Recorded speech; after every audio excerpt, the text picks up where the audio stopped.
What's up, NZers? Hi! And welcome back to another reaction video. Today we're going to be checking out one that carries on with our whole military series. So we're going to be checking out something that's not specifically one thing, but it's the 10 oldest American weapons still in use. Interestingly, on this trip that we're going on, we may even go to a base. Yeah, true. We're going to try and do that. So all of Yeah. these things that we have been watching about the US military, we might actually be able to see in person. Yes, so that'd be cool. That's a maybe. It's a hopefully. It's a hopefully, and Yeah. we might even be using some very old weapons. So all this research Yep. that we've done may just come to fruition. First on I'm this trip. hearing of it. Also, the other thing that really blows my mind is like when you see things like, you know, when certain fighter jets were designed, and they're like, oh, this has been around since the 70s. I know, and I'm it like, how is it looks, still working? like futuristic. oh, I still. thought that came out like last year. Yeah. It's crazy. Insane, eh? That's the super fortress. Yeah. So big. So big. Wow. These are 10 of the HG oldest engines. weapon manufacturers in America still used today. Bombs away. Oof, that sound would be chilling. That's a Vietnam As far as helicopter. weapon systems are concerned, having the best available can be key to success on the battlefield. But with rapid changes in technology, some weapons come and go rather That's the one found it. Oh, Trishan was talking Other about. times, weapons are so well designed and so effective, they stay in service for decades. Wow. That's just That's insane. 10. UH-1 Huey. Huey. Nice to meet The you. UH-1 Huey is a utility military helicopter powered by a single turboshaft engine with two-blade main and tail rotors. The first member of the prolific Huey family, it was developed by Bell Helicopter to meet a United States Army's 1952 requirement for a medical evacuation and utility helicopter, and first flew in 1956. Wow. The UH-1 was the first turbine-powered helicopter to enter production in 1960 for the United States military, and more than 16,000 have been built since. The UH-1 was originally designated HU-1, hence the Huey nickname, which has remained in common use despite the official redesignation to UH-1 in 1962. The UH-1 first saw service in combat operations during the Vietnam War, Yeah, I thought with so. around 7,000 helicopters deployed. It's a loud engine. You're so versatile. Yeah. 9. M61 Vulcan. The M61 Vulcan is a hydraulically, electrically, or pneumatically driven 6-barrel, air-cooled, electrically fired Gatling-style rotary cannon, which fires 20mm rounds at an extremely high rate, typically 6,000 rounds per minute. The M61 is the United States' primary armament for fixed-wing aviation. Is that 100 bullets a After entering second? service in 1959, the gun saw extensive use in Vietnam by all branches fighting in the skies. The gun was credited with shooting down 39 MiGs during the war. Since entering service in 1959, the M61 is still found on America's fighters and in the Navy's Falcon Sea Wings. Why does it sound like it's a lawnmower? Yeah, It's like, Where is it shooting my goodness. exactly though? 8. Probably just testing. M14 rifle. I think that might be the The 18 M14 Warthog. rifle, You know, the one in the officially nose. the United States That rifle, pushes the is plane an back when it American shoots. select-fire battle rifle that fires 7.62 by 51mm NATO ammunition. What? It became the standard issue rifle for the U.S. military in 1959, replacing the M1 Garand rifle in the U.S. Army by 1958, and the U.S. Marine Corps by 1965, until being replaced by the M16 rifle beginning in 1968. The M14 rifle remains in limited service in all branches of the U.S. military, with variants used as sniper and designated marksman rifles, accurizing competition weapons, and ceremonial weapons by honor guards, color guards, drill teams, and ceremonial guards. is it the changing of the guard? 7. KC-135 Stratotanker. The Boeing KC-135 Stratotanker is a military aerial refueling Big tail. aircraft that was developed from the Boeing 367-80 prototype alongside the Boeing 707 airliner. It is the predominant variant of the C-135 Stratolifter family of transport aircraft. The KC-135 entered service with the United States Air Force in 1957. It's one of the 6 military fixed-wing aircraft with over 60 years of continuous service with its original operator. The KC-135 is supplemented by the larger KC-10. Studies have concluded that many of the aircraft could be flown until 2030, although maintenance costs have greatly increased. The KC-135 is to be partially replaced by the Boeing KC-46 Pegasus. Refueling. Amazing how they refuel in the air. Oh, Yeah. that's insane. 6. M60 machine gun. I've always wanted to Adopted fly in one of them. 1957 as the U.S. military's general-purpose machine gun, the M60 actually borrowed liberally from the German MG-42 machine gun speed system, while it also used the operating system of the FG-42. The result was a gas-operated, air-cooled, belt-fed 7.62mm machine gun that was technically a crew-served weapon, meaning a team of 3 would transport, load, and fire it, but it could still be handled by a single soldier.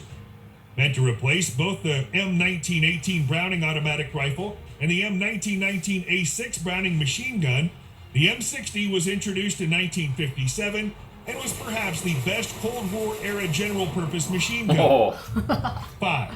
B-52 Stratofortress.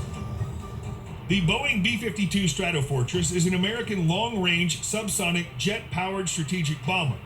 The B-52 was designed and built by Boeing, which has continued to provide support and upgrades. It has been in service with the United States Air Force since the 1950s.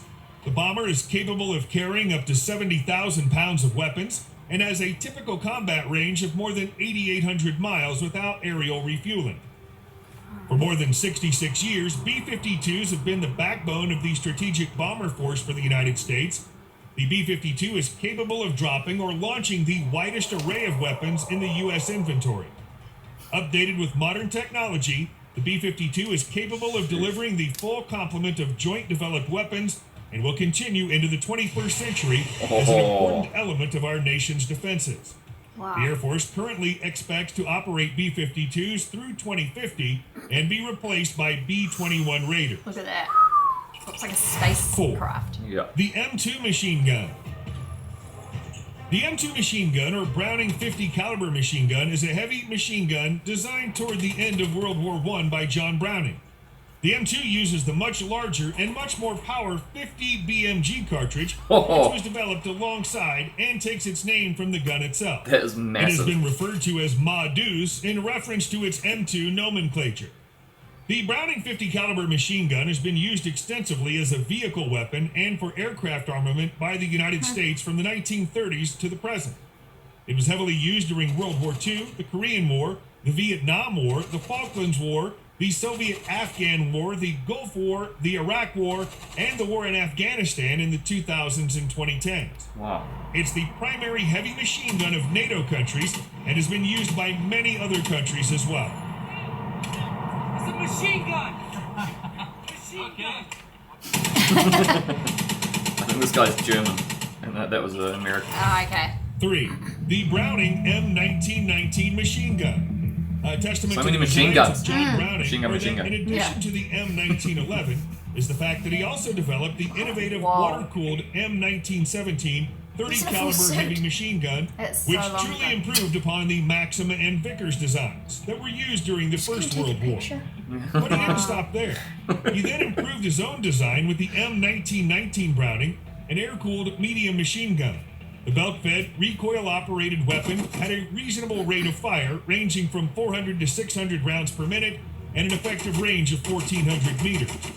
While the development of general-purpose machine guns in the Cold War relegated the M1919 to a secondary role even 100 years later, this 30 caliber weapon is still very much in use today. 2. M1911 pistol. The M1911, also known as the Colt 1911 or the Colt Government, is a single-action semi-automatic magazine-fed recoil-operated pistol chambered for the .45 ACP cartridge. Designed by John Browning, the M1911 is the best known of his designs to use the short recoil principle in its basic design, and it endured in service for over 100 years. Wow. The pistol became an icon for its strength in battle and by those who used it. The pistol was widely copied, and this operating system rose to become the preeminent type of the 20th century in nearly all modern centerfire pistols.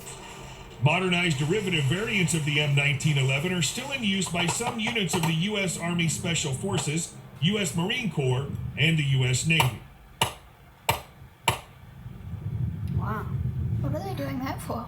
Checking their surroundings. Yeah. 1. M1903 Springfield.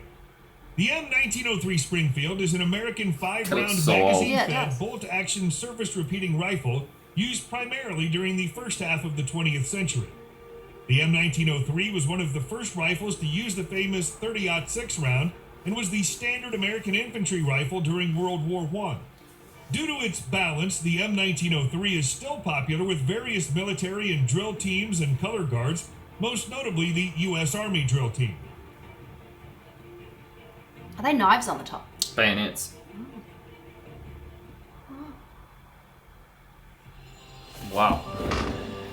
Oh, okay. So some technology just doesn't get old. Yeah, I felt like that. I think the 1903 might have been the oldest. Yeah. Yeah, I think that's what it did. Did it work back in the list in Yeah. terms of age? I think. Well, did it? Yeah, it might have. Yeah. Oh, yeah, because the 1911 pistol. Yeah. Yeah, it's pretty close. Oh man, that's crazy. Wow. It's crazy that they knew how to make a machine gun so long ago. Yeah. Like, it was buzzy to me to see how far back he was dressed, like with the top hat and stuff. Yeah. Yeah. Yeah, he was inventing things that, Oh, it's still just being used today. insane, eh? Yeah. But then again, like, back everything was invented like early 1900s when the whole world was just like plunged into like a war. Yeah. World War One and then World War Two. Yeah. So I guess that's when you're going to get like those massive explosions and different technology and Yeah. stuff around weapons and stuff. Far out. Wow, that was crazy. Yeah, that was crazy. Sheesh. Yeah, hopefully I get to use some of them when we get over there. I mean, yeah, That'd be cool. that would be cool.